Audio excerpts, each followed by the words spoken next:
jeito. Pode ser que essa seja a minha última pregação.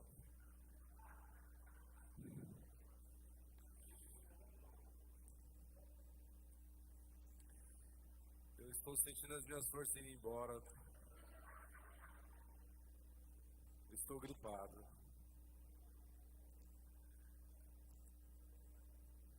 Quatro meses de inverno eu não peguei gripe. Um dia de pré-verão, ainda nem. Já chegou no verão? Ainda não. E tem quem goste ainda. Bom, pode ser que essas sejam minhas últimas palavras. Eu estou realmente muito doente. Minha cabeça dói um montão. Mas eu vim aqui para proclamar a palavra de Cristo. Então eu quero que você abra sua Bíblia na terceira carta do apóstolo João. Terceira João.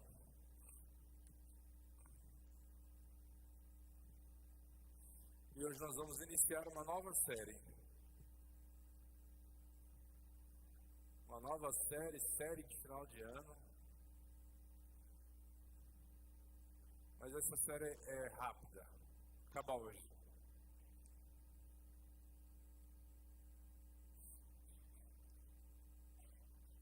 Amém? Vamos ler aqui o verso número 1. Nós vamos ler até o verso número 15.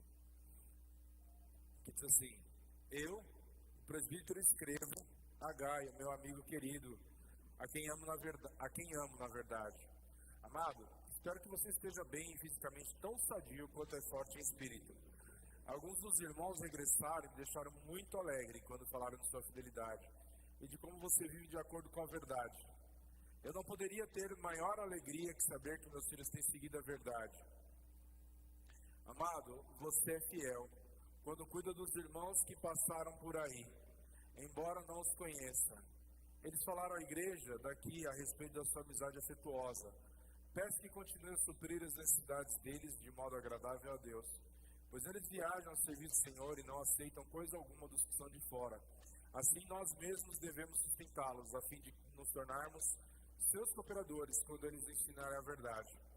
Escrevi à igreja sobre isso, mas Diótrefes, que gosta de ser mais importante, se recusa a receber-nos. Quando eu for, relatarei algumas das coisas que ele tem feito, bem como suas acusações maldosas contra nós.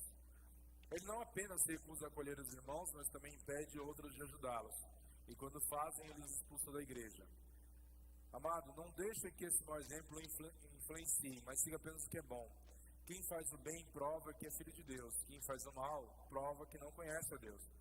Todos, incluindo a própria verdade, falam bem de Demétrio. Nós dizemos o mesmo a respeito dele. E você sabe que falamos a verdade. Tenho muito mais a lhe dizer, mas não quero fazê-lo com pena e tinta, pois espero vê-lo em breve. Então conversaremos pessoalmente. A paz seja com vocês, seus amigos daqui mandam lembranças. Por favor, envie minhas saudações pessoais a cada um dos amigos daí. Amém? Glória a Deus. Hoje nós vamos encerrar, as cartas de João, das epístolas, de João, porque Apocalipse também é uma carta escrita por João. E o contexto é o mesmo das outras epístolas que nós já trabalhamos, da primeira e da segunda epístola. Haviam falsos líderes na igreja que ensinavam que Jesus ele não teve um nascimento miraculoso, que ele era um homem comum, e outras correntes diziam que Jesus ele não tinha um corpo físico. E aí o apóstolo João ele vai combater essas heresias que haviam sido introduzidas no meio da igreja através de falsos líderes, Pessoas que eram de dentro da igreja, mas estavam distorcendo a verdade. E na terceira carta ele escreve para um homem chamado Gaio. Aqui nós temos 3 personagens além de João. João, que escreve a carta, Gaio, que recebe a carta, Diótrefes, que era um falso líder, alguém que João está recomendando que Gaio não ouça, e Demétrio, que é alguém que João estava recomendando para aquele povo. Quando João inicia a carta, ele inicia da mesma forma que era comum naquela época, que eles se escrevessem, né? Eu não sei, mas a maioria de vocês aqui, pelo menos os mais novos, nunca viram uma carta. Tem alguns mais novos que não sabem nem mandar um e-mail. Pra vocês terem ideia. Porque parece que escrever uma carta ou mandar um e-mail é algo tão ultrapassado, né? Que hoje a comunicação é 90% via aplicativos, né, de mensagens, né? Que tornou a comunicação muito mais rápida. Mas naquela época, eles escreviam a carta já se identificando no início. Quando eu estudava, né, nos primeiros anos, eu lembro que a professora ensinava a escrever carta, né? Aí você tinha que colocar o remetente, o destinatário, escrevia a carta, identificava no final, assinava e tal. E na época em que essa carta de João foi escrita, o remetente, que é quem está enviando a carta, era identificado logo no começo da carta. E ele começa se apresentando e ele diz através das suas credenciais: eu, presbítero. Ele era presbítero? O que é presbítero? Alguém sabe? Um velho. Então, na Bíblia, vai utilizar, às vezes, termos iguais para falar da mesma pessoa. Por exemplo, bispo e pastor têm a mesma designação. E presbítero é ancião. Já é alguém que é um líder da igreja, mas já de avançada idade. Então, quem conhece um pouco da vida de João, o apóstolo, sabe que ele viveu até 100 anos, quase 100 anos, né, André? Próximo disso. Mas foi o apóstolo que mais viveu e morreu de morte natural. Todos os outros apóstolos foram assassinados por conta da perseguição. Todos os outros apóstolos. João foi o único que morreu de morte natural. E quando ele está dizendo aqui, eu, presbítero, escrevo a Gaio, ele já conhecia Gaio. E ele diz que Gaio era um amigo pessoal dele, não era um conhecido, não era alguém com quem ele não tinha relacionamento. Ele está falando com um amigo. Ele fala, meu querido amigo, a quem amo, na verdade. A gente precisa lembrar que João era conhecido pela maneira afetuosa com que ele se dirigia às pessoas. João é um apóstolo que é conhecido como um apóstolo do amor. Se você lê os evangelhos sinóticos, Mateus, Marcos e Lucas, eles têm certa similaridade na forma e no conteúdo. João, ele já tem diferenças literárias e ele se identifica como sendo o apóstolo amado, o apóstolo a quem Jesus amava mais do que todos os outros apóstolos. Eu posso dizer que, além dele ser um cara afetuoso, certamente era alguém que tinha também uma autoestima bem elevada. Porque para ele dizer a si próprio, se apresentar como um apóstolo a quem Jesus amava, é porque realmente o cara não tinha nenhum problema de baixa autoestima. Né? Tinham 12, mas ele falava assim, e quem escreve é o apóstolo a quem Jesus amava. Então João, ele tinha essa maneira afetuosa de falar. E até a sua repreensão também era afetuosa. A gente vai ver isso na carta, né? Aí ele vai falar assim, para Gaio, ele vai escrever para Gaio, ele identifica o remetente e o destinatário logo no começo da carta, e ele vai dizer no verso de número 2, amado, espero que você esteja tão bem fisicamente, tão sadio e forte quanto em espírito. O que ele está querendo dizer? Que esperava que ele estivesse bem de saúde, assim como também ele estava bem espiritualmente. Se você olhar para a sua vida hoje e pensar na sua saúde, pode ser que você se considere alguém que tem muita saúde, ou pode ser que você se considere alguém que talvez a sua saúde inspire alguns cuidados que não esteja tão boa assim. A grande questão é que para que a gente possa ser saudável, existem alguns cuidados que a gente tem que tomar para que a gente possa ser considerado alguém saudável, né? Então, dentre esses cuidados que a gente precisa, a saúde física é decorrente de uma boa alimentação, ou seja, de uma boa nutrição. Então, se você é uma pessoa que se alimenta mal, come besteira o dia inteiro, come fast food, come alimento ultraprocessado, come muito açúcar, muito sal, muito alimento que não é rico em nutrientes, você pode não estar acima do peso, você pode não estar abaixo do peso, mas pode ser que você não esteja saudável. Porque a saúde ela é decorrente de alguns fatores e uma boa alimentação é uma das bases desses fatores. Então, quando ele está dizendo, por exemplo, que a saúde física, né, deveria ser igualmente como a saúde espiritual dele, ele usa a saúde espiritual de Gaio como um exemplo de alguém que era saudável. Ele fala, espero que essa saúde física seja tão boa quanto a sua saúde espiritual, porque sabia que o cara era crente, sabia que o cara era um cristão genuíno. E ele vai dizer, então, a respeito disso, e a saúde física, então, ela é decorrente de algumas coisas, em primeiro lugar, de boa nutrição. Então, a pessoa que ela se alimenta corretamente, a pessoa que cuida da sua alimentação, come limpo, come direito, come de forma correta os nutrientes necessários, ela pode se dizer que ela é uma pessoa que ela é mais saudável que uma pessoa que não come corretamente. Um outro ponto é o exercício. Né? A pessoa que pratica exercício compreende-se que ela é mais saudável do que uma pessoa que não pratica exercício. E o terceiro ponto é a higiene.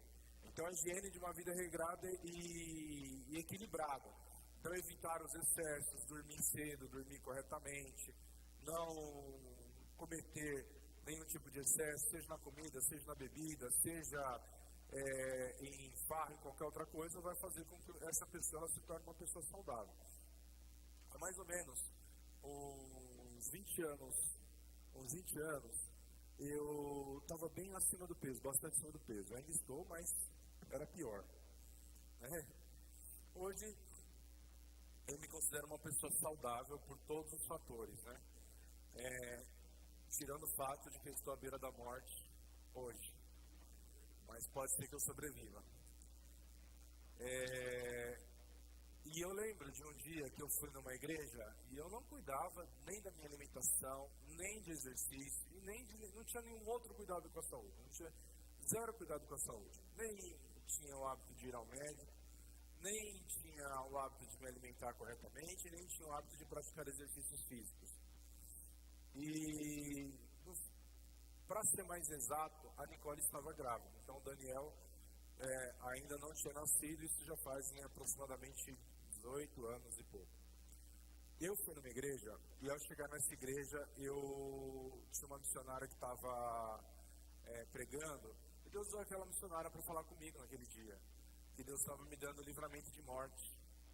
E falou algumas outras coisas, tudo, mas a realidade é que provavelmente se eu não tivesse me cuidado, pode ser que eu não estivesse mais aqui hoje, literalmente.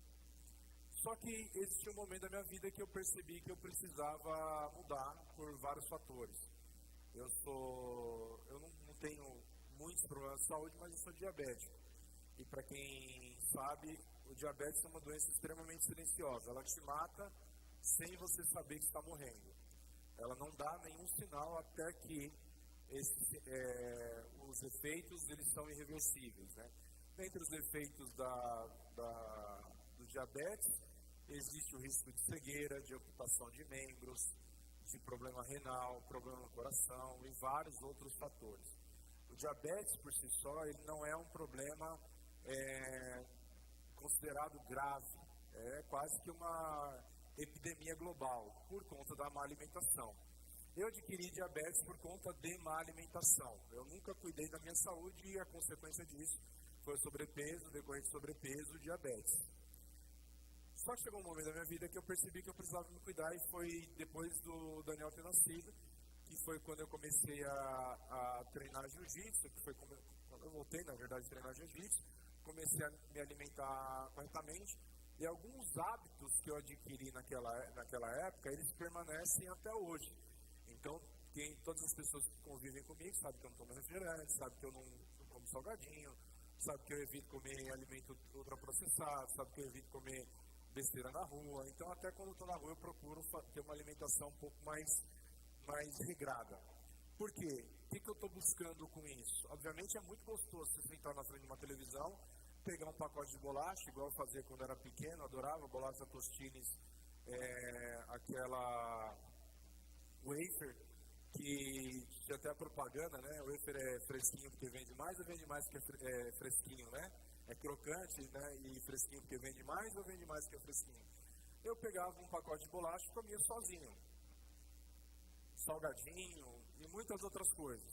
A decorrência disso é que eu tive vários problemas de saúde, incluindo o diabetes por conta disso. Quando eu decidi mudar, ainda não era tarde. Eu consegui reverter a situação.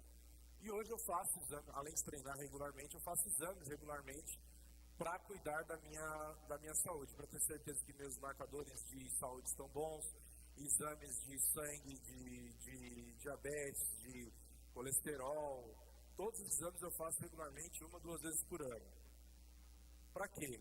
Porque eu pretendo viver muitos anos e não só viver com saúde. Eu quero poder continuar praticando o esporte que eu pratico, quero poder brincar com os meus netos, eu quero poder ter tempo de qualidade com os meus filhos, eu quero poder ter qualidade de vida. Isso vem decorrente do quê? Da saúde. Para que isso acontecesse, eu tive que fazer algumas mudanças. E o que o João está dizendo é que ele deveria ser fisicamente tão sadio quanto é forte em espírito. Aí ele vai citar o exemplo de que no espírito, Gaio era alguém forte e sadio. E esse é o ponto. A gente falou de saúde e quando a gente olha aqui para a maioria da igreja, pode ser que você se identifique com tudo que eu estou falando aqui, ou porque você se cuida, ou porque você não se cuida nada. Você não treina, você não se alimenta direito, você não cuida da sua alimentação. Aos poucos você está se matando. E tem uma frase de um famoso pregador que morreu com 28 anos, eu não vou lembrar agora o nome dele, mas a gente já falou sobre isso várias vezes aqui na igreja e eu volto a repetir. Ele disse assim: Deus me deu um cavalo e uma mensagem, no seu leito de morte. Ele falou: Deus me deu um cavalo e uma mensagem.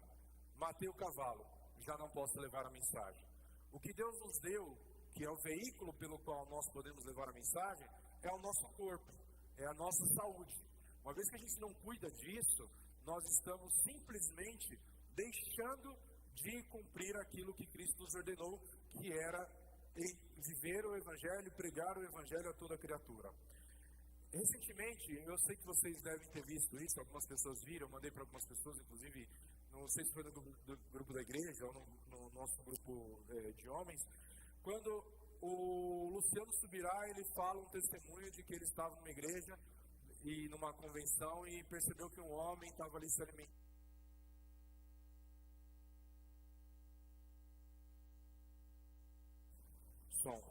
E ele percebeu que um homem que era o pregador estava se alimentando e ele estava comendo assim muito disciplinadamente. E ele perguntou, falou: rapaz, você come certinho, né? Tal, elogiou. E o rapaz contou, aquele senhor já, falou assim: quantos anos você tem? E ele falou assim: quando alguém pergunta a sua idade e ele é mais velho que você, pode ter certeza que já vem um sermão.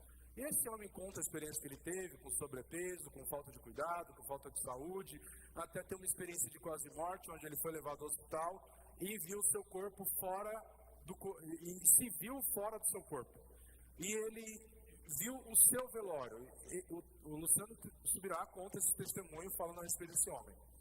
Obviamente tem gente que acredita que a experiência sobrenatural possa ter acontecido, tem gente que pode ser que duvide, fala assim: isso não aconteceria. Eu acredito sim que isso sim possa sim ser possível e que Deus tenha dado essa experiência sobrenatural para esse homem, assim como Deus pode fazer qualquer coisa, em qualquer tempo, em qualquer circunstância que Ele aprove. E aquele homem então levantou daquele leito de morte, ele teve uma experiência de quase morte e decidiu cuidar da sua saúde a partir de então. Muitas pessoas só pensam na morte na hora da morte. E esse é o grande problema.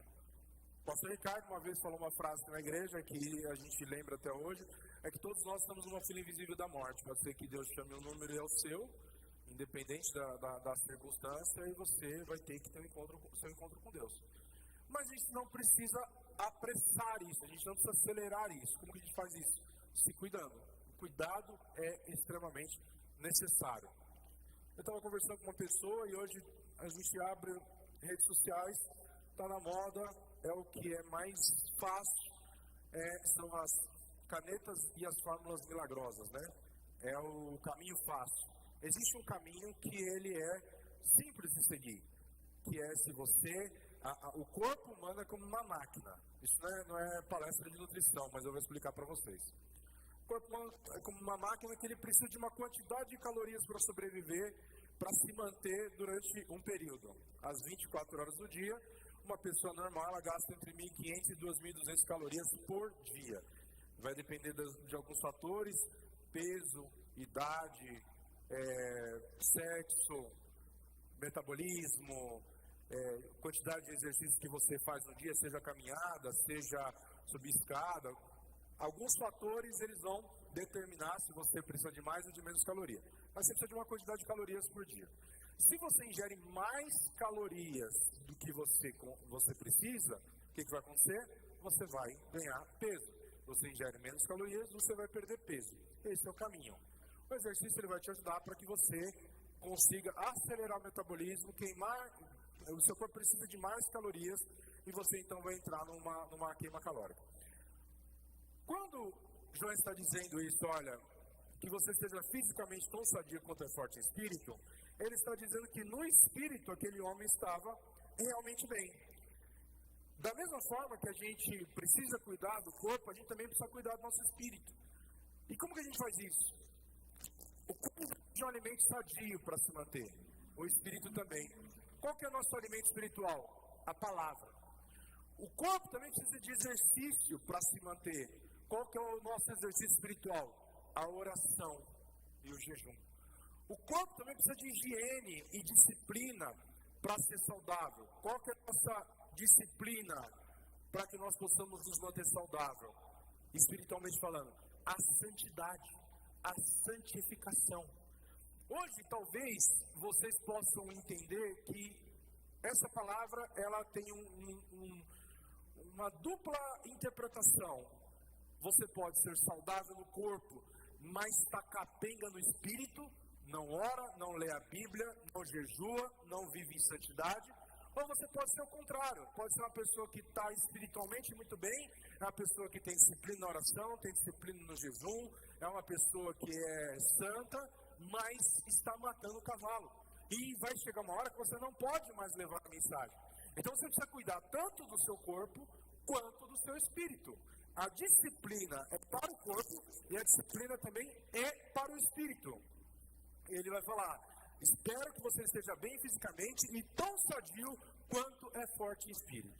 Você é alguém que é considerado forte em espírito? Hoje, antes de vir para a igreja, certamente você tomou o seu café da manhã. Orou? Leu a Bíblia? Ou você só fez isso quando chegou na igreja? Quando você sai de casa e você se prepara para enfrentar mais um dia de trabalho, o seu cuidado espiritual é o mesmo do cuidado que você tem com o seu corpo? Porque o seu corpo te avisa quando alguma coisa não está certa. O seu corpo te avisa quando ele precisa de água, quando ele precisa de comida, quando ele precisa de descanso.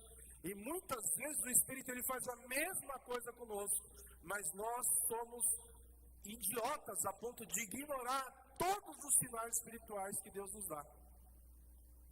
Porque quem convence o homem do pecado, da justiça e do juízo é o Espírito Santo. E se nós temos o Espírito Santo de Deus na nossa vida, ele nos fala quando precisamos orar, ele nos fala quando precisamos nos santificar, ele nos fala quando precisamos jejuar, ele nos fala o tempo todo. Mas eu tenho facilidade para passar horas sem comer. E o meu humor não vai mudar, eu não vou tratar ninguém mal, eu não vou dar patada em ninguém, e eu vou conseguir fazer até que a próxima refeição chegue. Mas a Nicole, ela não pode passar meia hora da hora dela comer, que ela vira um bicho. Eu falo para ela, ainda bem que ela não está aqui, ela não está ouvindo. Eu falo para ela assim, você tem que andar com a barrinha de cereal na bolsa. Se você não pode ficar sem comer, ande com uma barrinha de cereal na bolsa, ande com chocolate na bolsa, qualquer coisa que possa te alimentar para que você possa chegar na próxima refeição. A Nicole com fome, ela fica insuportável. Quando eu falo insuportável, é insuportável mesmo, mas é muito, é num nível assim que não dá para aguentar. Então, para quem tem dificuldades, esse é o melhor caminho.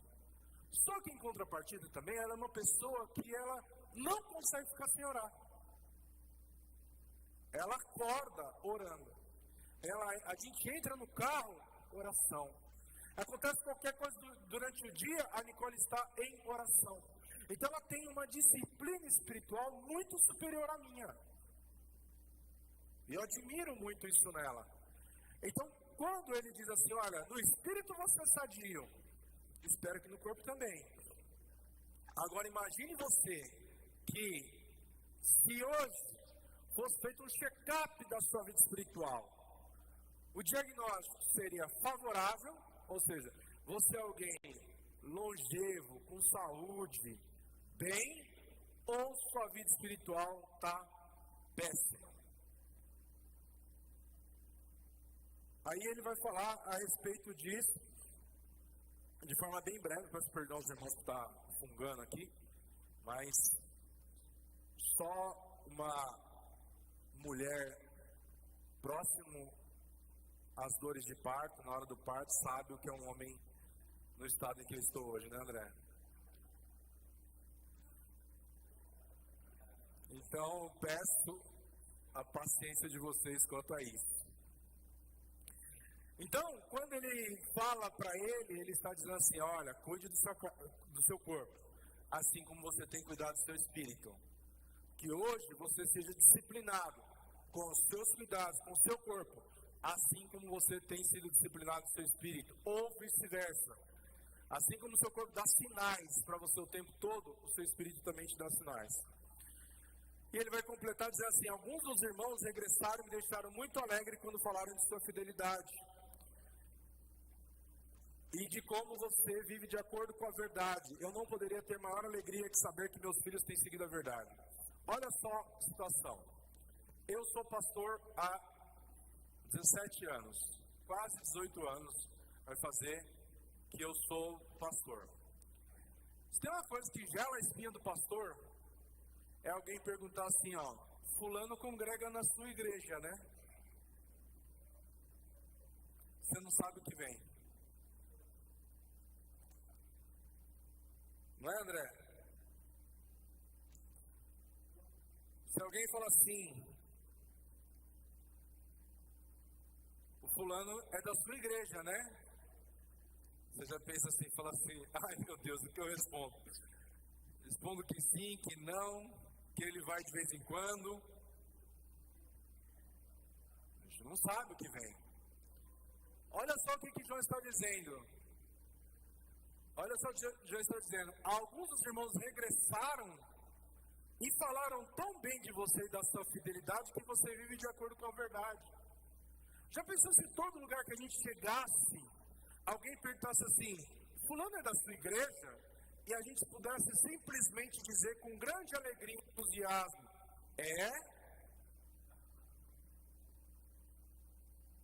E a gente recebeu uma recomendação, fala, nossa, ele é crente, nossa, ele é uma bênção, nossa, ele é uma pessoa muito bondosa. Agora, quando vem acompanhado de uma má recomendação, a vergonha vem antes do que a pessoa vai falar. É igual você ter um filho e você receber uma visita na sua casa ou receber um chamado para ir até a escola. Você nunca vai tranquilo achando que você vai receber uma homenagem de pai do ano, que seu filho é o melhor pai do mundo. Mas quando a gente recebe elogio dos nossos filhos, é melhor do que receber um elogio nosso. Quando eu vejo alguém falando bem dos meus filhos, seja o Daniel ou a Júlia, em qualquer circunstância, é muito melhor do que essa pessoa me elogiar. Eu nem gosto de elogio, mas eu amo ouvir o que as pessoas pensam a respeito dos meus filhos quando é coisa boa. E o que o apóstolo João está dizendo, olha só, ele fala assim, alguns dos irmãos regressaram e me deixaram muito alegre quando falaram da sua fidelidade. O que falam de você quando você não está? O que as pessoas têm dito a respeito de você, da sua fé, da sua fidelidade, do seu caráter, da sua honra? Como você é conhecido?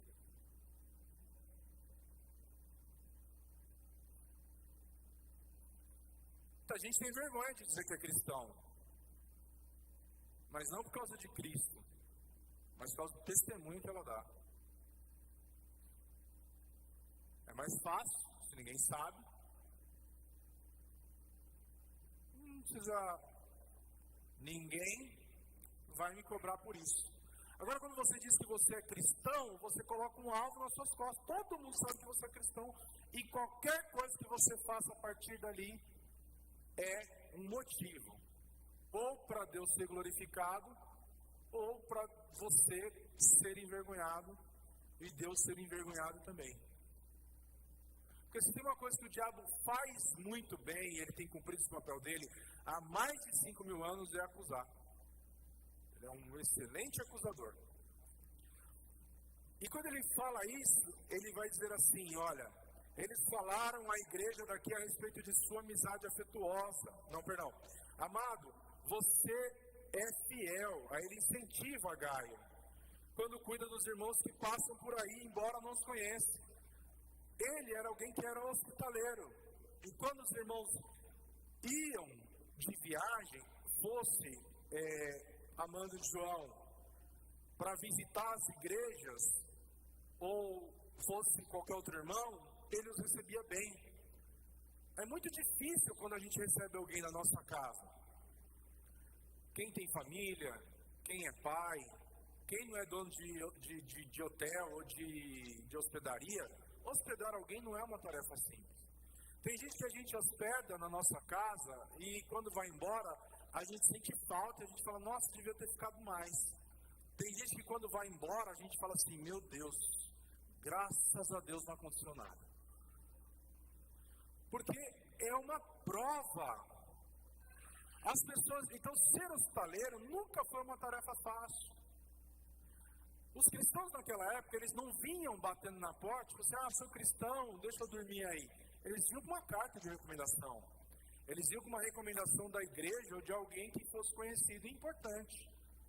E eles eram recebidos mesmo que não fossem conhecidos. Imagina que eu conheço o André do Rio de Janeiro, e de repente vem alguém da família do André lá do Rio de Janeiro. E vem com uma carta de recomendação escrita pelo André. O André é meu amigo pessoal. Eu certamente vou receber essa pessoa, mesmo que eu não conheça. Porque ele foi recomendado. Alguém que eu confio e que eu amo, falou, receba-o. Agora chega alguém lá, eu sou amigo do André. Ele falou assim, André? Nem sei quem é. Então, naquela época, as pessoas tinham a recomendação. Aí ele falou assim, olha, eles, quando voltaram, falaram a respeito da sua amizade, e eu peço que continuem a suprir as necessidades deles de modo agradável a Deus, pois eles vieram servir o Senhor e não aceitam coisa alguma dos que são de fora. Assim, nós mesmos devemos sustentá-los a fim de nos tornarmos seus cooperadores quando eles ensinarem a verdade. Quando a gente sabe que alguém está fazendo um trabalho que é para Deus, que é para a glória de Deus, que é um trabalho sério, é nossa obrigação ajudar, é nossa obrigação manter, é nossa obrigação patrocinar. Porque ele diz assim, olha, esses homens que vão, visitam a igreja, pregam a verdade, eles não aceitam a ajuda de ninguém de fora. De ninguém que não seja a própria igreja. Então a igreja tem obrigação de ajudar. Imagine você que o pastor Evaldo, ele está fazendo um trabalho, junto com outros irmãos, de capelania carcerária.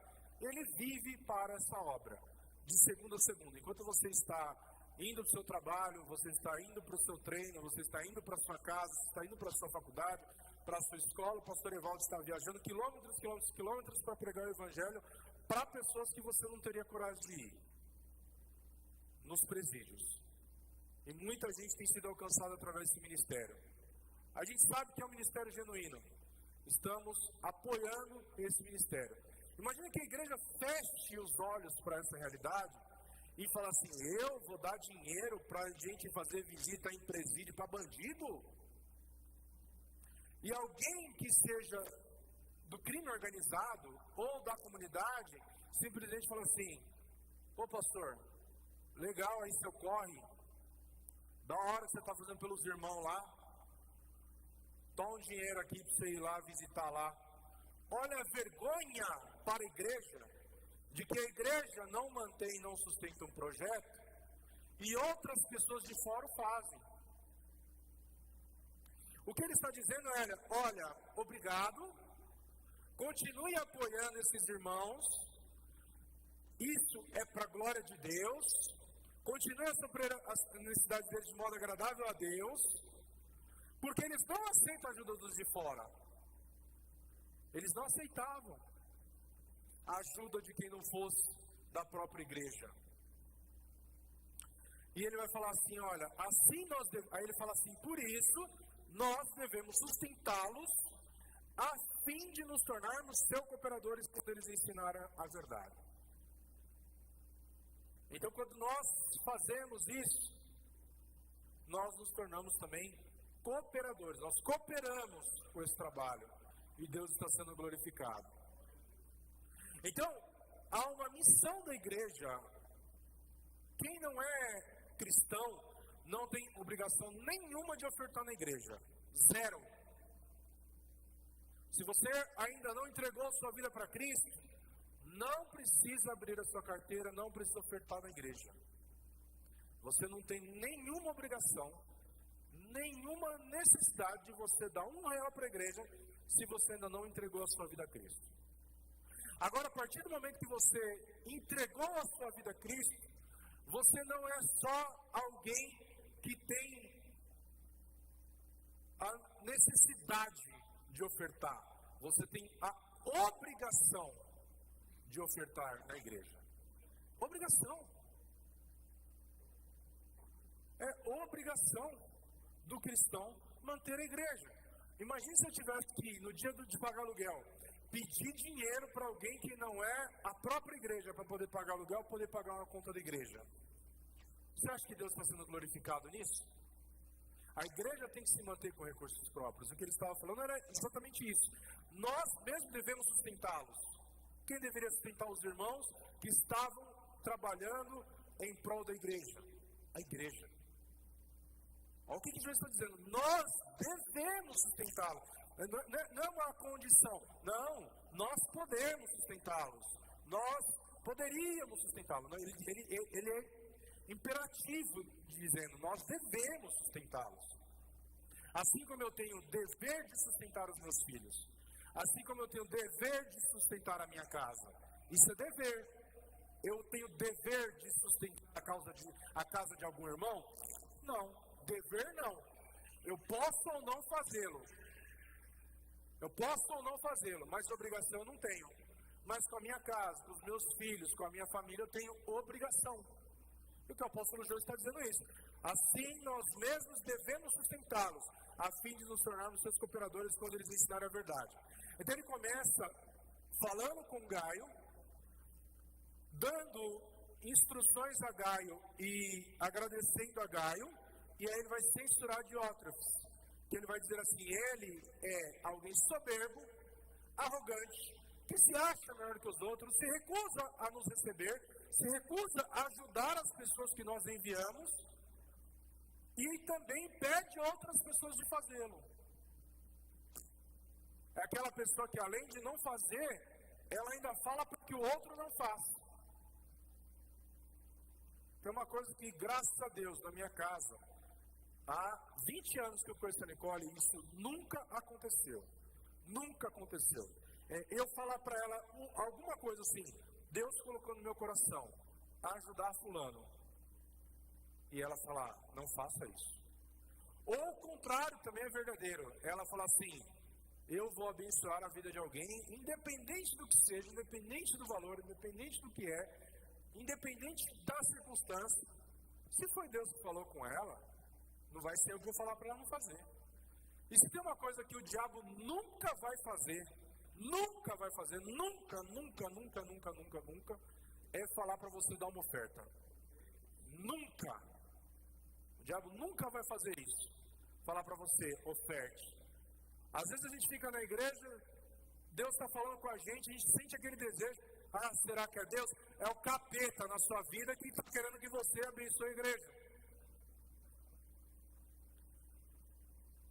E muitas vezes a gente impede de ser abençoado justamente por não entender o que é a oferta, o que é abençoar a obra de Deus. Quem sabe o que semeia não tem medo da colheita. Se você sabe que você tem semeado, você não pode ter medo do que vai colher. E ele vai falar, ele fala que esse irmão, que é o Diótrefes, além dele não receber a João, não receber os irmãos, ainda faz com que os outros irmãos também não ajudem, ele, além de tudo, ele faz acusações maldosas contra João. Ele era alguém que era maledicente, mentiroso e caluniador. Isso estava acontecendo dentro da igreja. A divisão estava acontecendo dentro da igreja. Esse falso líder estava dentro da igreja. Aí ele vai falar, amado, não deixe que esse mau exemplo o influencie, mas siga apenas o que é bom. Aí ele vai fazer uma recomendação, aprovando quem? Demétrio, dizendo, quem faz o bem prova que é filho de Deus, quem faz o mal prova que não conhece a Deus. Que é a mesma coisa que fala lá em Gálatas capítulo 6, a árvore é conhecida pelo seu fruto. Então, se você quer saber se uma pessoa é saudável, você não é médico. Então, você não tem como saber se essa pessoa é saudável, partindo do princípio que você não tem acesso aos exames dela. Mas existem alguns sinais que dão demonstrações disso. Ela se alimenta bem, ela treina, ela tem um físico em dia. Aí você fala, essa pessoa é saudável.